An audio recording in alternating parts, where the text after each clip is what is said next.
मुंबई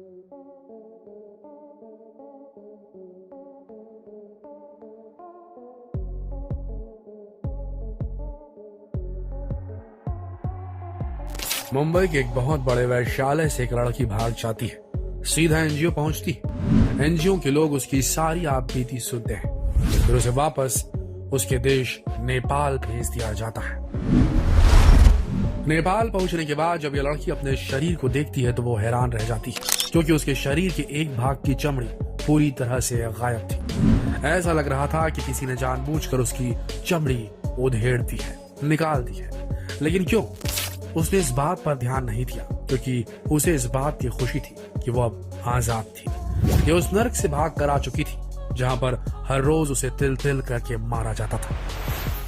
लेकिन इसके ठीक कुछ दिनों बाद उसे एक और लड़की मिली, जिसकी बदन से भी चमड़ी गायब थी। अपने शरीर की गायब चमड़ी को देखकर हर रोज वो यही सोचती थी कि शायद उसके किसी क्लाइंट ने अपनी फैंटेसी पूरा करने के लिए उसकी शरीर की चमड़ी निकाल ली है, क्योंकि हवस की आग में जल रहे मर्दों के कारनामे वो कई बार देख चुकी थी। लेकिन कुछ समय बाद जब उसे अपनी ही जैसी एक लड़की मिली, जिसे मुंबई के एक वैश्यालय से छुड़ाया गया था, लेकिन इस लड़की से मिलने के बाद वो हैरान रह गई, क्योंकि उसके शरीर में भी बिल्कुल ऐसे ही जख्म थे। उसकी चमड़ी भी निकाल ली गई थी। उसे समझ में आ गया कि बात कुछ और ही है। उसने इस बात को जानने की कोशिश की, लेकिन जो सच सामने आया वो आज सबके होश उड़ा देने वाला है, आपके भी। तो बने रहिए इस वीडियो के अंत तक।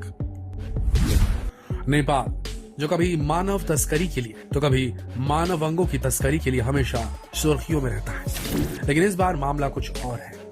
यहाँ पर वो काम हो रहा है जिसके बारे में ना आपने आज से पहले कभी सुना होगा ना देखा होगा। यहाँ पर नेपाली लड़कियों की चमड़ी को निकाल कर बेचने का काम किया जा रहा है। आप यकीन नहीं करेंगे, लेकिन मुंबई के वैश्यालय से भागी हुई लड़की ने जब अपनी ही जैसी दूसरी लड़कियों को देखा तो उनमें से एक लड़की ने उसे बताया कि उसके शरीर के 20 स्क्वायर इंच की चमड़ी को एक एजेंट ने 10,000 रुपए में बेचा था। बस उसे समझ में आ गया कि उसके शरीर की गायब चमड़ी आखिर गई कहां। लेकिन आखिर क्यों सिर्फ नेपाली लड़कियों की चमड़ी को निकाल कर बेचा जा रहा है? जानना चाहते हैं क्यों? क्योंकि नेपाली लड़कियां बहुत ज्यादा गोरी होती हैं। इनकी चमड़ी का इस्तेमाल आज के समय लिंग के साइज को बढ़ाने के लिए, ब्रेस्ट एनलार्जमेंट के लिए, होठों की सर्जरी के लिए और भी कई तरह की प्लास्टिक सर्जरी के लिए इस्तेमाल किया जा रहा है। ऐसे कई नामी गिरामी लैब्स हैं जहां पर यह काम खुलेआम हो रहा है। सोचिए, किसी कम से जवान लड़की की शरीर से चमड़ी निकालकर लिंग का साइज बढ़ाया जा रहा है, वक्षों का साइज बढ़ाया जा रहा है, होठ बनाए जा रहे हैं। क्या हो रहा है? अब आगे हैरान करने वाली और बात सुनिए। ये सारा का सारा काम भारत में हो रहा है। जी हाँ, भारत में से कई नामी गिरामी लैब्स मौजूद है जहां पर इनकी चमड़ी को खरीदा और बेचा जाता है। इस कारोबार से जुड़े दलालों के लिए भारत का एक बहुत बड़ा मार्केट बन चुका है। हर साल करोड़ों का टर्नओवर है इनका। लेकिन लड़कियों को बिना पता चले इस काम को कैसे अंजाम दिया जाता होगा, वो सबसे हैरान करने वाली बात है। आपको बता दें कि आज के समय नेपाल में बहुत सारी लड़कियां अचानक गायब होने लगी। कुछ दलाल नेपाल की सुंदर लड़कियों को बहला फुसला कर काम दिलाने के लिए काठमांडू के थामेल इलाके में लेकर आ जाते हैं। कुछ उन्हें भारत के वैश्यालयों में लाकर बेच देते हैं। थामेल नेपाल का वो इलाका है जहां पर रात 11 बजे के बाद सड़कें सुनसान हो जाती हैं। यहाँ पर मौजूद बार, रेस्टोरेंट और पब्स की चकाचौंध रोशनी दिखाई देने लगती है। यहाँ पर आपको सबसे ज्यादा भीड़ भारतीय मर्दों की दिखेगी, जिनके लिए ये लास वेगास से कम नहीं। भारतीय मर्द यहाँ अपनी गर्मी निकालने के लिए आते हैं। बार, पब और स्पा सेंटर्स की आड़ में यहाँ पर सिर्फ और सिर्फ वेश्यावृत्ति का कारोबार फैला हुआ है।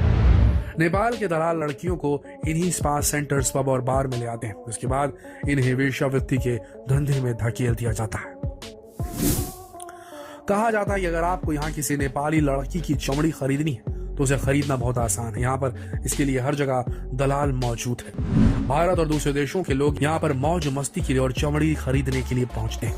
जिन लोगों की चमड़ी जल जाती है या उन्हें प्लास्टिक सर्जरी की जरूरत होती है या फिर ब्रेस्ट एनलार्ज करवाना होता है तो ज्यादातर लोग यहीं पर आते हैं। इसके लिए यहाँ के दलाल 100 स्क्वायर इंच गोरी स्किन का टुकड़ा 50,000 से 1 लाख तक में बेचते हैं। लेकिन चमड़ी देने वाले को सिर्फ 5,000 ही दिए जाते हैं। लेकिन कई बार स्किन डोनर को पता ही नहीं चलता कि उसकी चमड़ी निकाल ली गई है, क्योंकि इनका ज्यादातर शिकार पब और बार में काम करने वाली लड़कियां होती हैं। इन्हें तो पता ही नहीं होता कि इनकी चमड़ी का आखिर हुआ क्या।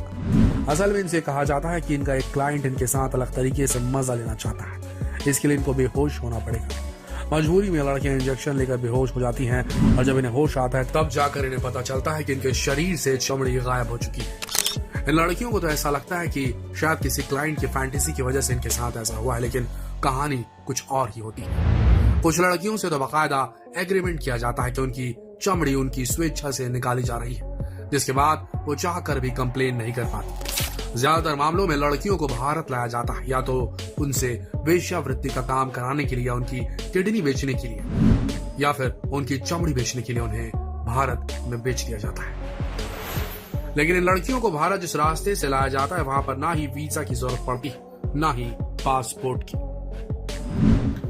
भारत नेपाल सीमा चेकपोस्ट पर धानगढ़ी के गौरी फांटा में बना एक परामर्श केंद्र है। इन केंद्रों का लक्ष्य महिला तस्करी को रोकना है, लेकिन तस्कर इस बात को अच्छी तरह से जानते हैं, इसीलिए ये लोग इस रास्ते का इस्तेमाल नहीं करते। इस चेकपोस्ट के बिल्कुल पास में पीलीभीत उत्तर प्रदेश के जंगल है, जो तस्करों के लिए भारत पहुंचने का एक बहुत ही आसान रास्ता है। इसी रास्ते से मानव तस्करी की जाती है। चाहे किसी भी तरह की तस्करी करनी हो, जितने भी गैर कानूनी काम होते हैं इसी रास्ते से होते हैं। लड़कियों की चमड़ी निकालने के बाद दलाल इसे दूसरे एजेंट्स को बेच देते हैं। इसके बाद ये एजेंट स्किन के छोटे छोटे टुकड़ों को अलग अलग पैथोलॉजी लैब्स में भेज देते हैं, जहां पर स्किन टिश्यू की प्रोसेसिंग की जाती है। प्रोसेसिंग होने के बाद इसे बड़े लैब में भेज दिया जाता है। स्किन प्रोसेसिंग से निकले उत्पाद को ये बड़े बड़े लैब अमेरिका जैसे बड़े देशों को एक्सपोर्ट कर देते हैं, जिससे इनकी अच्छी खासी कमाई हो जाती है। ऐसी कई लड़कियां होती है जिन्हें इस तरह की तस्करी के लिए भारत लाया जाता है। फिर उनकी चमड़ी निकालने के बाद कुछ लड़कियों की किडनी भी निकाल कर बेच दी जाती है। इसके बाद मुंबई और दिल्ली के वैश्यालयों में लड़कियों को बेच दिया जाता है। वीडियो की शुरुआत में हमने आपको बताया कि जिस लड़की के बारे में बताया था उस लड़की को भी बिल्कुल इसी तरह से बेच दिया गया था, लेकिन एनजीओ तक पहुंचने के बाद इसे वापस अपने घर भेज दिया गया। लेकिन इस लड़की की कहानी ही पर खत्म नहीं हुई। लड़कियां जब किसी तरीके से अपनी जान बचाकर अपने घर पहुंच जाती तो भी गांव वाले उन्हें स्वीकार नहीं करते। जब उन्हें पता चलता है कि लड़की किसी वैश्यालय से रहकर आई है तो और बिल्कुल नहीं करते।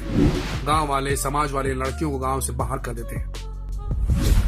इसके बाद इन लड़कियों के पास एक ही चारा होता है, नेपाल का थामेल, जहां पर ये फिर किसी दलाल से मिलती है और वेश्यावृत्ति के काम में लग जाती है। लेकिन कुछ बदनसीब लड़कियां होती हैं जिनको हमेशा के लिए मार दिया जाता है। जो लड़कियां वेश्यावृत्ति के लिए इनकार करती हैं उन्हें मार कर किसी गटर में फेंक दिया जाता है।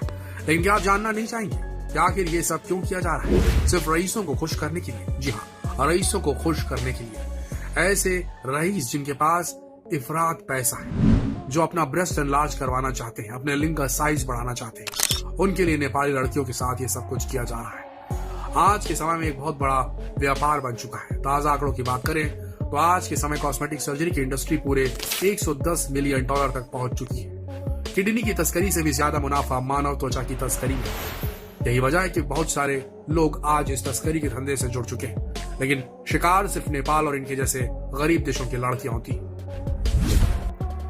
कुल मिलाकर देखा जाए तो मामला बहुत गंभीर। आज इन दलालों का नेटवर्क इतना ज्यादा फैल चुका है कि इसे FDA भी ट्रैक नहीं कर पा रहा। लेकिन दोस्तों, आप इस तरह के मामलों को बड़ी आसानी से ट्रैक कर सकते हैं। अपने घर के आसपास ऐसे संदिग्ध लोगों की पहचान जरूर करिए जो दलाल होते हैं, जो अक्सर घूम घूम कर भोली भाली मासूम लड़कियों को पैसे का लालच देकर काम दिलाने का वादा करते हैं और इन्हें दूसरे देशों में ले जाकर बेच देते हैं।